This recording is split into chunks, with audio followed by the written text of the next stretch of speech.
Jumping right back into the action here on the GSMC Chip Shot Football Podcast, we're giving another update on the Dallas Cowboys, where they stand. What is Stephen Jones saying about Dak and CeeDee Lamb and their two contract negotiations? Specifically, Stephen Jones, the executive vice president of the Cowboys, updated everyone on Saturday over this weekend saying that they had sent two new contract offers to both CeeDee and Dak most recently. Specifically with CeeDee, they sent him a new one on Friday, so that's the newest one. That's the most recent one out of both of these deals, because he said that he did send Dak and his agent a new contract offer recently too. Before CeeDee, not so sure exactly when, what day, but that one Dak and his agent have been mulling over a little bit before CeeDee. So now, where's that put us? Well, on Friday, obviously you have the two new quarterbacks get extended. The wide receiver market has sort of died down now.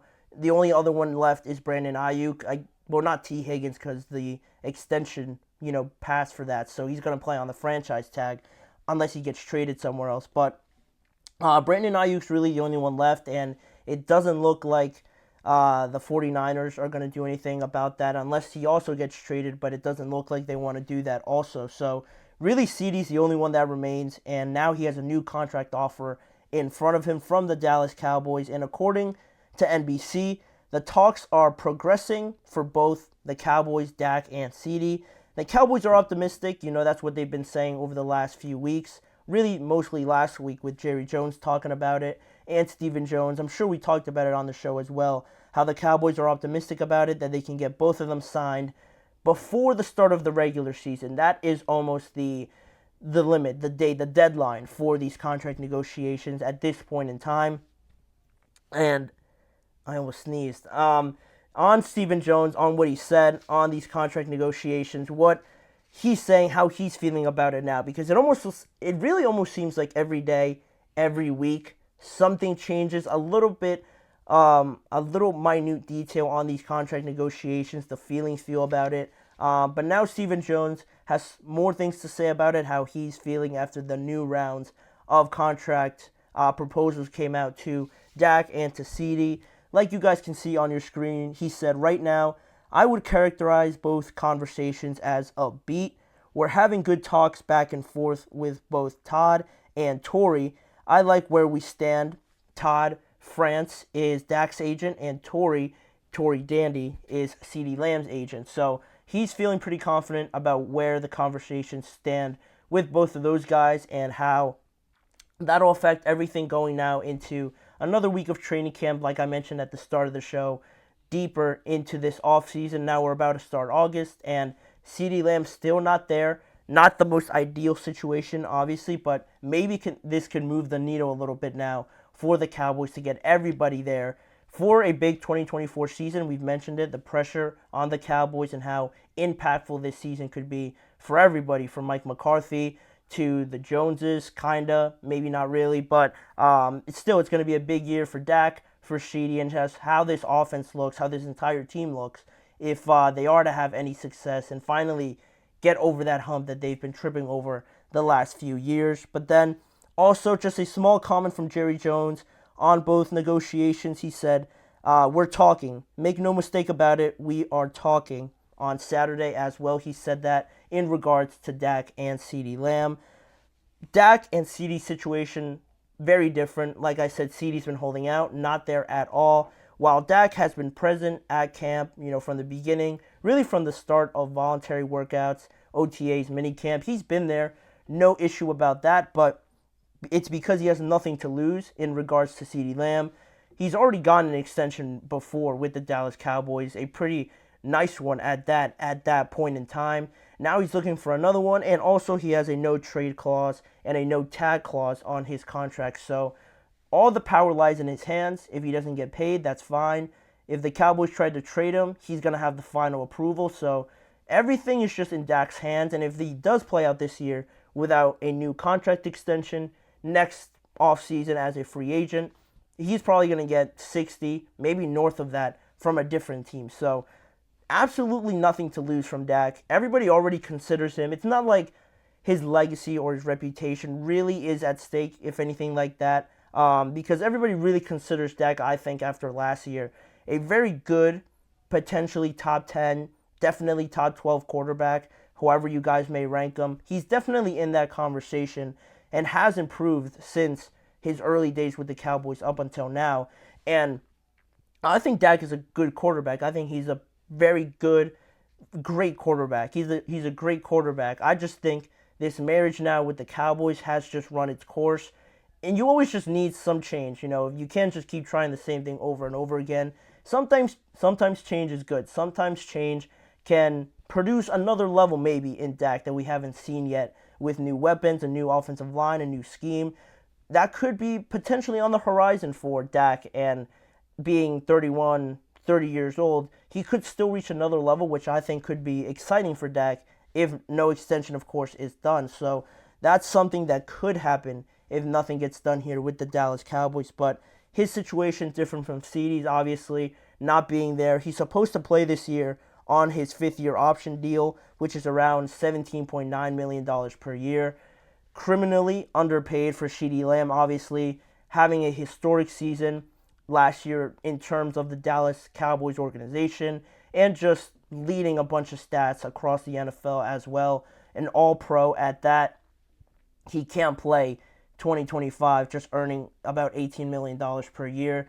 So that has to be figured out. But on that topic, on CeeDee Lamb and where he wants to fit in, everybody thinks he wants exactly what Justin Jefferson got, if not more. Stephen Jones sort of said a similar thing. He said CeeDee Lamb's not necessarily trying to overcome Justin Jefferson's $35 million per year salary, but the biggest thing with him is that he just wants to be in that range close to Justin Jefferson, and that's contradicting just from all the reports we've seen already, because like I said, and it almost seems like every day, every week, we're getting new information on the Cowboys, where things stand right now on both CeeDee and Dak Prescott. We heard that Stephen Jones actually said that both CeeDee and Micah want to be the highest paid non-quarterbacks, but now Stephen Jones is saying that he just wants to be in that range. We have Diana Rossini from The Athletic reporting that CeeDee Lamb's holdout could be weeks. She said that towards the end of last week, so this is now an update. We could be seeing a breakthrough after Stephen Jones says these comments back on Saturday, but it's hard to keep track with everything and how both sides actually really feel, but we'll see. I think we're getting close, at least to CeeDee. I'm hopeful for that for the Dallas Cowboys, that they could do something there with CeeDee Lamb. I've been on that side of getting CeeDee done first and then figuring out something with Dak, but we'll see if the Cowboys can do both of them at the same time. I'm sure they'd love that, but with Dak and his situation with the Dallas Cowboys, just to go back to that, this is going to be the third contract for Dak's agent, Todd France, potentially, if it gets done, if they come to an agreement. And that familiarity there between the Joneses and Todd France, and how he's managed to get Dak some pretty nice, lucrative contracts in the past with his rookie contract, then his first extension. Now he's going there for a third negotiation with the Dallas Cowboys. It's usually, and it is pretty encouraging that it has happened already before. It should be encouraging for fans out there that this could get done again, and for Dak as well to get paid pretty nicely as well, because it's already happened twice before. So that's something to keep in mind, and what could be a determining factor in crossing over that line for these negotiations. And the last thought that I had that was a little bit interesting, the way everyone's talking, the way Stephen Jones brings it up, and Jerry Jones as well, it makes you think that this could happen at some point this week, probably like Friday, around when Tua or Jordan Love got extended last week. It makes you seem like they're right on the verge of announcing it or something, or they're right on the verge of just signing off on the final details of these negotiations. But in his comment, he said, according to NBC, the timeline is around the regular season, the start of the regular season. That's still, weeks away, a whole month away, a little bit over that actually. So that's still a long time. And if you don't negotiate something with CeeDee Lamb by that time, that's a whole lot of time missed. Maybe you could argue that he doesn't need it just because same offense pretty much. It is CeeDee Lamb at the end of the day. But still, with everything that's riding on this season for the Cowboys and just their success overall, the standard that they have, I wouldn't really like it in personally if CeeDee Lamb just held out until that point. So that's something that kind of makes me uneasy at this point. If it is the regular season as the final deadline, and it is looking like it could be done around then, I wouldn't really feel too comfortable about that. But it goes back to what Diana Rossini said about this holdout for CeeDee Lamb could be weeks instead of just days, like the Joneses make it seem. But they're always going to be more optimistic about it. But that's something that I picked out that I thought was a little bit just contradicting at this point in time. But we'll see. We'll see. This is definitely the most encouraging, the most promising responses I've seen from the Cowboys and from just getting these negotiations done. It looks like everything's becoming a little bit more positive right now. So fingers crossed, I guess, for Cowboys fans that this could get done. At least one of these guys, the sooner rather than later, because we got to get something done here. We got to get moving here a little bit positively for the Dallas Cowboys, not just talking about it, encouraging, optimistic, whatever adjective you'd want to use. I'd like to see some action now. With everything else in regards to contracts sort of dying down, everybody now is looking towards the Dallas Cowboys to see where they stand, and they are the last ones remaining. So a lot will be put into monitoring what everybody says, what everybody's moving like. It should be interesting over the next few days. We'll definitely keep an eye on it.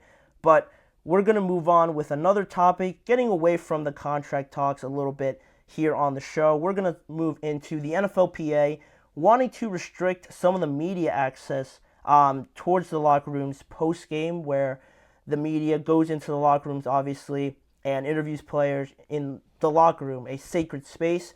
The NFLPA has some feelings about it. The NFL pushing back on it as well. I'll let you guys know what both sides said in regards to that topic when we return in just a few seconds.